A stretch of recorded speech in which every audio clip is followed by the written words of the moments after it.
আমরা 118টি মৌলিক পদার্থের কথা শুনেছিলাম। 118টি মৌলিক পদার্থের 118টি নাম রয়েছে, ভিন্ন ভিন্ন নাম। এখন যখন আমি রাসায়নিকভাবে মৌলগুলিকে নিয়ে কাজ করতে চাইবো, বিভিন্ন সংকেত তৈরি করব, রাসায়নিক বিক্রিয়ায় আমরা বিক্রিয়া প্রস্তুত করব, তখন কিন্তু এই পূর্ণ নামগুলোকে আমরা ইংরেজিতেও বা বাংলায় লিখতে পারবো না। লিখলে এটা রাসায়নিক বা সায়েন্টিফিক যে ফর্মুলা বা নিয়মের মধ্যে পড়বে না। এজন্য বিজ্ঞানীরা প্রত্যেকটা মৌলিক পদার্থের একটি করে সংক্ষিপ্ত রূপ দিয়েছেন। এই সংক্ষিপ্ত রূপকে আমরা বলি মৌলের প্রতীক। অর্থাৎ কোনো একটা মৌলকে আমরা সংক্ষিপ্ত আকারে লিখে প্রকাশ করার জন্য যে ইংরেজি বর্ণ অথবা ল্যাটিন বর্ণ দিয়ে যে প্রকাশ করি তাকে আমরা মৌলের প্রতীক বলি। এই মৌলের প্রতীক কিন্তু তিনভাবে প্রকাশ করা হয় থাকে। প্রথমত হচ্ছে মৌলের ইংরেজি নামের প্রথম অক্ষর। যেমন আমরা যদি কয়েকটা মৌলের নামের কথা বলি, যেমন হাইড্রোজেন। হাইড্রোজেন লিখতে সর্বপ্রথম কিন্তু কি আছে? এইচ আছে, হাইড্রোজেন। এজন্য আমরা তার প্রতীক হিসেবে আমরা এইচ কে বেছে নিলাম। যদি আমরা নাইট্রোজেনের কথা বলি, এই নাইট্রোজেন লিখতে কিন্তু আমরা প্রথমে এন আসে, এজন্য আমরা নাইট্রোজেনের জন্য এন লিখে নিলাম। আমরা যদি অক্সিজেনের কথা বলি, এই যে অক্সিজেন, অক্সিজেন লিখতেই কিন্তু সর্বপ্রথম অ আসে, এজন্য অক্সিজেনের প্রতীক হচ্ছে অ। আমরা যদি ফ্লুরিনের কথা বলি, ফ্লুরিন, ফ্লুরিন লিখতে গেলে সর্বপ্রথম অক্ষর আসে এফ, এজন্য ফ্লুরিনের প্রতীক হচ্ছে এফ।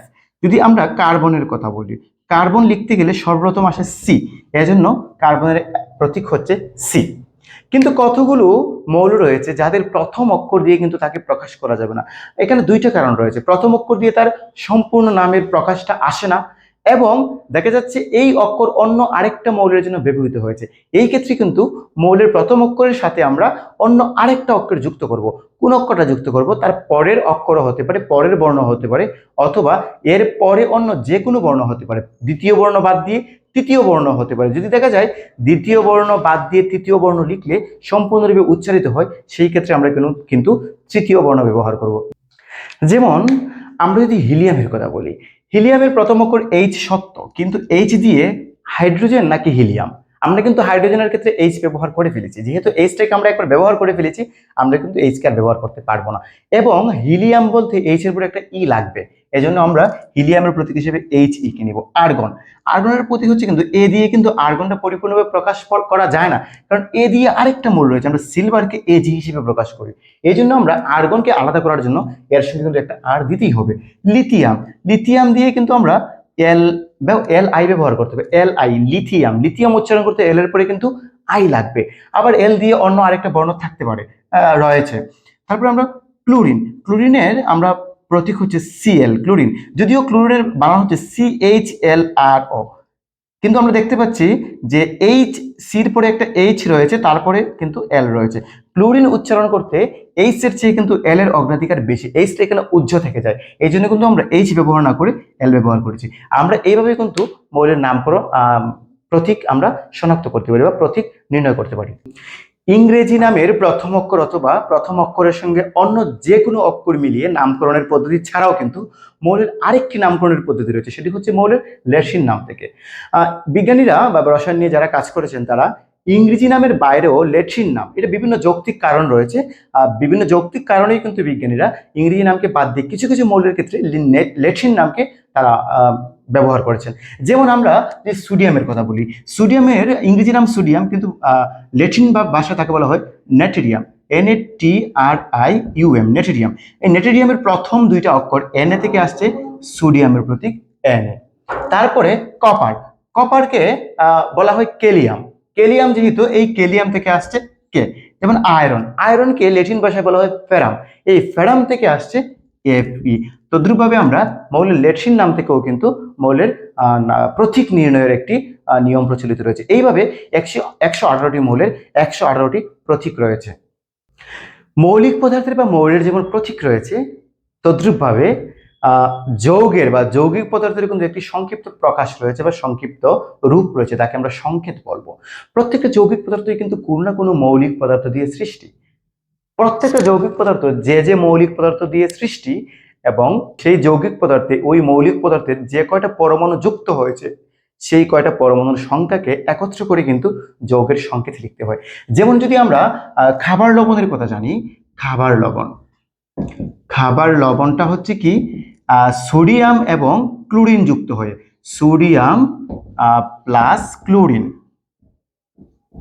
এই আমরা রাসায়নিক বিক্রিয়া বা গবেষণা থেকে দেখেছি যে একটা খাবার লবণের মধ্যে মানে এক অণু খাবার লবণের মধ্যে একটা সোডিয়াম পরমাণু এবং একটা ক্লোরিন পরমাণু পাওয়া যায়। সেখান থেকে কিন্তু সোডিয়ামের সংকেত হচ্ছে কি প্রতীক হচ্ছে কি Na এবং ক্লোরিনের প্রতীক হচ্ছে কি Cl। এই Na এবং Cl কে একসাথে করে NaCl অথবা সোডিয়াম ক্লোরাইড বা খাবার লবণের সংকেত লিখতে হয়। যদি আমরা পানির কথায় যাই, এই যে পানিকে ভেঙে দেখা গেছে যে হাইড্রোজেন, এই যে হাইড্রোজেন কয়টা থাকে একটা পানির অণুর মধ্যে ব্যাখ্যা করে দেখা গেছে যে দুইটা হাইড্রোজেন পরমাণু থাকে এবং একটা অক্সিজেন থাকে। যেহেতু পানিকে ভেঙে বা বিশ্লেষণ করে দেখা গিয়েছে দুইটা পরমাণু হাইড্রোজেন, এজন্য H2 আসবে এবং অক্সিজেন যেহেতু একটা সাথে O আসবে, সুতরাং এই H2O হচ্ছে পানির সংকেত। যদি আমরা আমাদের খুবই পরিচিত সালফিউরিক অ্যাসিডের দিকে যাই, সালফিউরিক অ্যাসিড কি? সালফিউরিক অ্যাসিড হচ্ছে আমরা যে ব্যাটারির মধ্যে ব্যবহার করি অ্যাসিড, যে অ্যাসিডের কারণে রাসায়নিক বিক্রিয়া বিদ্যুৎ উৎপাদন হয়, এই অ্যাসিডের একটা হচ্ছে সালফিউরিক অ্যাসিড। এই সালফিউরিক অ্যাসিডকে ব্যাখ্যা করে দেখা গেছে হাইড্রোজেন থাকে দুইটা প্লাস একটা সালফার থাকে প্লাস একটা অক্সিজেন তিনটা থাকে। তাহলে কি দাঁড়ালো আমার অক্সিজেন চারটা থাকে, H2SO4। এই হচ্ছে আমার সালফিউরিক অ্যাসিডের সংকেত। এইভাবে কিন্তু 81 লক্ষ যে আমি যৌগিক পদার্থের কথা বলেছিলাম, এই 81 লক্ষ যৌগিক পদার্থের সংকেত প্রস্তুত করা হয়ে থাকে। প্রত্যেকটা পরমাণুর একটা নির্দিষ্ট পারমাণবিক সংখ্যা রয়েছে, যেটাকে আমরা অ্যাটমিক নাম্বার বলে থাকি। অ্যাটমিক নাম্বার আসলে কি? যেমন আমরা যখন বিদ্যালয়ের শিক্ষার্থীরা রয়েছে, শিক্ষার্থীদের কিন্তু একটা রুল নাম্বার রয়েছে, যে যদি আমরা বিদ্যালয়ের শিক্ষার্থীদেরকে রুল নাম্বার না দিই তাহলে প্রত্যেককে আমরা আলাদা করে চিনতে পারবো না কার অবস্থান কত, কে ক্লাসে কততম অবস্থানে অবস্থান করছে, কার মেধাক্রম কত।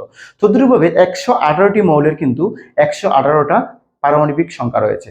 এই পারমাণবিক সংখ্যা 1 থেকে শুরু করে 118 পর্যন্ত বিস্তৃত।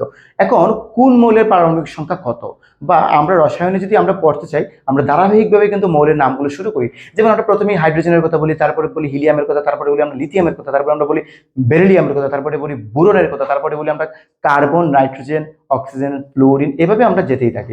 এই যে আমি ধারাবাহিকভাবে মৌলগুলোর নাম বললাম, আমি কিন্তু 1 থেকে শুরু করে উপরের দিকে 9 পর্যন্ত মৌলের নাম বলেছি। এই প্রত্যেকটার কিন্তু একটা একটা করে পারমাণবিক সংখ্যা এক এক করে বেড়ে গিয়েছে। তাহলে কার পারমাণবিক সংখ্যা কত সেটা নির্ভর করতেছে মৌলের নিউক্লিয়াসে। যে আমরা প্রোটনের সংখ্যার কথা বলেছিলাম, যে মৌলের নিউক্লিয়াসের মধ্যে প্রোটন সংখ্যা অবস্থান করে। প্রোটনটা কি? পরমাণুর একটি ধনাত্মক কণিকা, ধনাত্মক চার্জ বা আধানগ্রস্ত একটা কণিকা। এই প্রোটনের সংখ্যাই হচ্ছে কোনো একটা পরমাণুর পারমাণবিক সংখ্যা। অর্থাৎ হাইড্রোজেনের পারমাণবিক সংখ্যা 1, তার দ্বারা বোঝাচ্ছে যে হাইড্রোজেনের মধ্যে নিউক্লিয়াসে একটা প্রোটন রয়েছে। হিলিয়ামের পারমাণবিক সংখ্যা 2, তার দ্বারা বোঝাচ্ছে হিলিয়ামের নিউক্লিয়াসের মধ্যে 2টা প্রোটন রয়েছে। অর্থাৎ এই যে হাইড্রোজেনের পারমাণবিক সংখ্যা হচ্ছে 1, তার মানে হাইড্রোজেনের নিউক্লিয়াসের মধ্যে একটা মাত্র প্রোটন রয়েছে। এই যে হিলিয়ামের পারমাণবিক সংখ্যা হচ্ছে 2, তার মানে হিলিয়ামের নিউক্লিয়াসের মধ্যে 2টি প্রোটন রয়েছে। এই যে আমরা লিথিয়ামের কথা বললাম, লিথিয়ামের পারমাণবিক সংখ্যা 3, অর্থাৎ লিথিয়ামের নিউক্লিয়াসের মধ্যে 3টি প্রোটন রয়েছে। এইভাবে 118টা মৌল পর্যন্ত প্রত্যেকটার একটা একটা করে প্রোটন সংখ্যা বেড়ে 118 হয়েছে। অর্থাৎ 118 নম্বর যে মৌলটা রয়েছে তার নিউক্লিয়াসের মধ্যে 118টা প্রোটন রয়েছে। আমি পূর্বেই বলেছি যে প্রত্যেকটা পরমাণুর একটি ভর রয়েছে। পরমাণুর ভর হচ্ছে পারমাণবিক সংখ্যার মতোই খুবই একটা গুরুত্বপূর্ণ বিষয়। কিন্তু পারমাণবিক ভরের উপর কিন্তু নির্ভর করতেছে প্রত্যেকটা অণুর ভর বা আণবিক ভর, পদার্থের সামগ্রিক অবস্থা বা তার ক্রিয়া বিক্রিয়া, নানান বিষয় কিন্তু এখানে নির্ভরশীল। সুতরাং ভর বিষয়টাকে আমাদের খুবই গুরুত্বের সঙ্গে বুঝতে হবে। তো এখানে আমি দুইটা কথা লিখেছি, একটা হচ্ছে পারমাণবিক ভর সংখ্যা এবং নিউক্লিয়ন সংখ্যা। আমরা অনেক সময় দুইটাকে এক করে ফেলি, আবার দুইটার মধ্যে অনেক সামঞ্জস্য রয়েছে এবং সাদৃশ্যতা এবং বৈসাদৃশ্যতা দুইটাই কিন্তু রয়েছে। আমরা শুনেছি যে একটা পরমাণুর মধ্যে কি রয়েছে, একটা পরমাণুর মধ্যে কেন্দ্রের মধ্যে প্রোটন এবং নিউট্রন রয়েছে এবং বাইরে কি রয়েছে, ইলেকট্রন রয়েছে। আমরা যখন ইলেকট্রনের ভরের কথা বলেছিলাম, ইলেকট্রনের ভর আমরা দেখেছিলাম যে খুবই কম, 9.11 × 10⁻28 গ্রাম, মানে একটা ইলেকট্রনের ভর। এবং সেটার আপেক্ষিক ভর যেটা ছিল সেটা ছিল প্রায় শূন্যের কাছাকাছি, অর্থাৎ আমরা শূন্য ধরে নিয়েছিলাম। এজন্য আমরা ইলেকট্রনের ভরটাকে আমরা এখানে ধর্তব্যের মধ্যে না রেখে শুধুমাত্র প্রোটন এবং নিউট্রনের ভরকে আমরা একটা পরমাণুর ভর হিসেবে আমরা বিবেচনা করি। অর্থাৎ কোনো একটা পরমাণুর যত ভর রয়েছে সকল ভর কিন্তু তার কেন্দ্রে অথবা নিউক্লিয়াসের মধ্যে পুঞ্জীভূত থাকে, অর্থাৎ নিউক্লিয়াসের বডি হচ্ছে কোন একটা পরমাণুর ভর সংখ্যা। এই যে নিউক্লিয়াসের মধ্যে আমার প্রোটন এবং নিউট্রন থাকে, প্রোটনের একটা নির্দিষ্ট সংখ্যা থাকে এবং নিউট্রনের কিন্তু একটা নির্দিষ্ট সংখ্যা থাকে। যদি আমরা অক্সিজেনের কথায় ধরি, একটা অক্সিজেনের মধ্যে দেখা গেছে যে প্রোটন হচ্ছে 8টা এবং নিউট্রন হচ্ছে 8টা, তাহলে 8+8 যদি আমরা করি তাহলে 16। এই 16 হচ্ছে একটা অক্সিজেন পরমাণুর নিউক্লিয়ন সংখ্যা। অর্থাৎ আমরা বুঝতে পারলাম এখান থেকে যে প্রোটন এবং নিউট্রনের সমষ্টি হচ্ছে নিউক্লিয়ন সংখ্যা, এবং সেটা কি ভর সংখ্যা? হ্যাঁ, আমাদের বিভিন্ন রসায়নের বইয়ের মধ্যে আমরা এটাই শিখেছি যে প্রোটন এবং নিউট্রনের সংখ্যাকে কিন্তু আমরা ভর সংখ্যা বলে শিখেছি। এই প্রোটন এবং নিউট্রনের সংখ্যা কিন্তু সঠিকভাবে আমরা এটাকে ভর সংখ্যা বলতে পারি না। কারণ কি, আমরা দেখেছি যে একটা অক্সিজেন পরমাণুর ভর হচ্ছে 16.2, মানে অনেক বড় একটা সংখ্যা। তাহলে এই যে 0.2, এই পয়েন্টের পরে যে 2 এর পরে যে একটা বড় একটা সংখ্যা, এই বড় সংখ্যাটা মানে দশমিকের পরের অংশটা কোথা থেকে আসলো? নিশ্চয়ই পরমাণুর যে প্রোটন এবং নিউট্রন সংখ্যাগুলো রয়েছে, প্রোটন এবং নিউট্রন সংখ্যাগুলো ভগ্নাংশ, এটা একটা পূর্ণ সংখ্যা। তাহলে দুইটা যোগ করলে কিন্তু একটা পূর্ণ সংখ্যাই পাই। যেহেতু তার আপেক্ষিক পারমাণবিক ভরের মধ্যে আমরা দেখেছি যে সেটা কি, সেটা আসলে ভগ্নাংশে চলে যাচ্ছে, তাহলে আমরা এই দুইটা সমষ্টিকে আমরা ভর সংখ্যা কিভাবে বলি? আমরা বলতে পারি যে পরমাণুর প্রোটন এবং নিউট্রনের সমষ্টিকে আমরা নিউক্লিয়ন সংখ্যা বলতে পারি, আর এই নিউক্লিয়ন সংখ্যা কিন্তু ভর সংখ্যার কাছাকাছি, ভর সংখ্যার কাছাকাছি। তাছাড়া একটা এখানে অক্সিজেন রয়েছে, অক্সিজেনের নিউক্লিয়াসের মধ্যে কিন্তু 8টা প্রোটন এবং 8টা নিউট্রন রয়েছে। একটা প্রোটনের ভর আমরা জেনেছি যে 1.673 ইন্টু 10⁻²4 গ্রাম। এখন যদি 8টা প্রোটন থাকে আমরা তাকে 8 দিয়ে গুণ দিব, এবং একটা নিউট্রনের ভর হচ্ছে 1.675 ইন্টু 10⁻²4 গ্রাম। যেহেতু 8টা রয়েছে আমরা 8 দিয়ে গুণ দিব, গুণ দিয়ে যে দুইটা গুণফল হবে, দুইটাকে আমরা যোগ করব, যোগ করলে যে আমরা একটা যোগফল পাবো, এই যোগফলটা হচ্ছে তার একটি পরমাণুর ভর, তার একটি পরমাণুর ভর, মানে একটা অক্সিজেন পরমাণুর ভর আমরা বের করতে পারবো। তাহলে একটা অক্সিজেন পরমাণুর ভর এবং এই যে 16 এর মধ্যে পার্থক্যটা কি? এটা হচ্ছে পরমাণুর একটি পরমাণুর ভর, আর একটি পরমাণুর ভর, আর আমরা এই যে 16 বলতেছি, 16কে যদি আমরা ভর ধরে নিই, এই দুটোর মধ্যে পার্থক্য হচ্ছে এটা হচ্ছে একটি পরমাণুর ভর, আর এটা হচ্ছে তার আপেক্ষিক পারমাণবিক ভর। এই আপেক্ষিক পারমাণবিক ভরটা আমি পরবর্তী মানে নেক্সট ক্লাসে আমি ব্যাখ্যা করব। তাহলে আমরা বুঝতেই পারলাম যে নিউক্লিয়ন সংখ্যা হচ্ছে আপেক্ষিক পারমাণবিক ভরের কাছাকাছি, এবং প্রোটন এবং নিউট্রনের সমষ্টিকে আমরা বলবো তার নিউক্লিয়ন সংখ্যা। নিউক্লিয়ন সংখ্যা আপেক্ষিক পারমাণবিক ভরের বা ভরের কাছাকাছি, কিন্তু তাকে আমরা একদম প্রকৃত ভর বলতে পারি না, সেটা হচ্ছে একটা আনুমানিক ভর। এই আনুমানিক ভর থেকে যদি আমরা এই আনুমানিক ভরটা একটা পূর্ণ সংখ্যায় পেয়ে থাকি, আমরা একটা পূর্ণ সংখ্যায় পেয়ে থাকি। যেমন ধরেন এই যে অক্সিজেনের মধ্যে 8টা নিউট্রন রয়েছে, সেটা আমি বলে দিলাম, কিন্তু কেউ হয়তো জানে না। আমরা দেখেছি যে একটা কি সোডিয়াম, এই সোডিয়ামের পরমাণুর নিউক্লিয়ন সংখ্যা হচ্ছে 23। আমরা তার পারমাণবিক ভরকে আমরা আনুমানিকভাবে 23 ধরে নিতে পারি, এবং একটা সোডিয়ামের প্রোটন হচ্ছে 11টা। এখন যদি আমরা বা প্রোটন যদি আমরা এই যে কি রয়েছে নিউক্লিয়র সংখ্যা রয়েছে, নিউক্লিয়র সংখ্যা বলছিলাম আমি প্রোটন এবং নিউট্রনের সমষ্টি, যেহেতু প্রোটন এবং নিউট্রনের সমষ্টি হচ্ছে আমার 23, আর যেহেতু প্রোটন হচ্ছে আমার কি 11, তাহলে 23 থেকে যদি আমরা 11 বাদ দিই থাকতেছে আমার কত 12। তাহলে এই 12 হচ্ছে কি সোডিয়ামের নিউট্রন সংখ্যা, নিউট্রন সংখ্যা। এভাবে আমরা কোনো একটা পরমাণুর যদি নিউক্লিয়ন সংখ্যা জানা থাকে, এই নিউক্লিয়ন সংখ্যা থেকে প্রোটন সংখ্যা বিয়োগ দিয়ে আমরা নিউট্রন সংখ্যা আমরা বের করতে পারি, এবং যদি তার প্রোটন এবং নিউট্রন সংখ্যা জানা থাকে তাহলে আমরা দুইটাকে যোগ দিয়ে তার নিউক্লিয়ন সংখ্যা বের করতে পারি। নিউক্লিয়ন সংখ্যাটা হচ্ছে তার ভর সংখ্যার কাছাকাছি, একদম প্রকৃত ভর আমরা তাকে বলতে পারবো না। আর এটা এটা এটা কিসের ভর? আপেক্ষিক পারমাণবিক ভরের কাছাকাছি। আপেক্ষিক পারমাণবিক ভরটা আমি পরে ব্যাখ্যা করছি। এবং এইখানে যে আমরা তার একটি পরমাণুর মধ্যে যে কয়টা কি রয়েছে, প্রোটন রয়েছে, প্রোটনকে প্রোটনের ভর দ্বারা, যে কোনো নিউট্রন রয়েছে নিউট্রনকে সংখ্যাকে নিউট্রনের ভর দ্বারা গুণ করলাম, আমরা গুণ করে যে যোগফল নির্ণয় করবো সেটা হচ্ছে তার একটি পরমাণুর ভর।